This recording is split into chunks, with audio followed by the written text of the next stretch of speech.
mudane marweyn rag iyo dumarba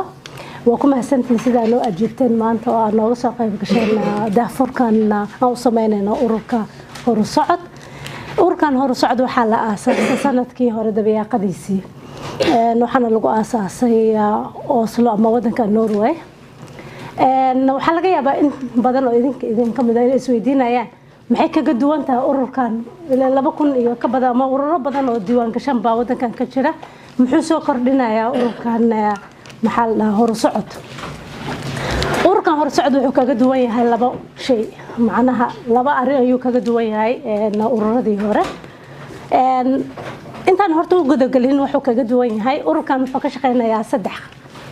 saddexda shay uu ka shaqeynayo waxay tahay dhalinyarada iyo kobcintooda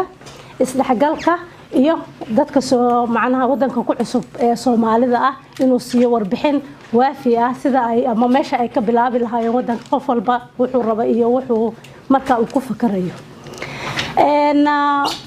haddaan usoo laabto tii ahayd macnaha ururkan muxuu kaga duwan yahay ururadii hore ee diiwaan gashanaa ururkan wuxuu kaga duwan yahay laba arrin ururkan wuxuu fulan yahay Soomaalida dhan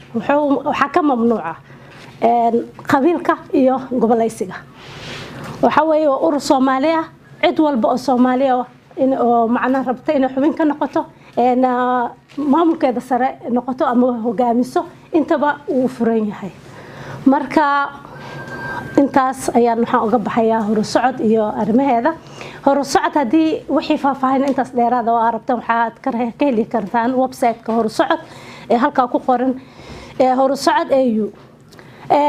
wuxuu leeyahay Facebook ururkeena waxaa la dhahaa horusocod Norway laga yaabo qaarkiin hore u aragteen wixii faahfaahin intaas dheeraad ahna waana la soo xiriiri kartaan oo anaga ayaa ma aragtay niga jaahil bixin doona ururkan horusocod ah ilaa hadda waxa uu qabtay waxa ugu horeeya dhalinyarada kobcinta dhalinyarada oo uu qabtay seminar ama taqana tababar uu siiyay uuna ku qabtay magaalada Askar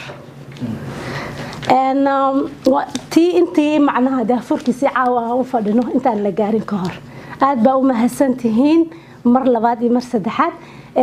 intaanan ka bixin waxa maanta macnaha aan rabaa inaan si qaas ah ugu mahadceliyo oo meeshan fadhiya Bayden teamka Bayden oo ah maaragtay team wada shaqeyn naga dhaxayso oo aan wada shaqeyno aniga shakhsi ahaan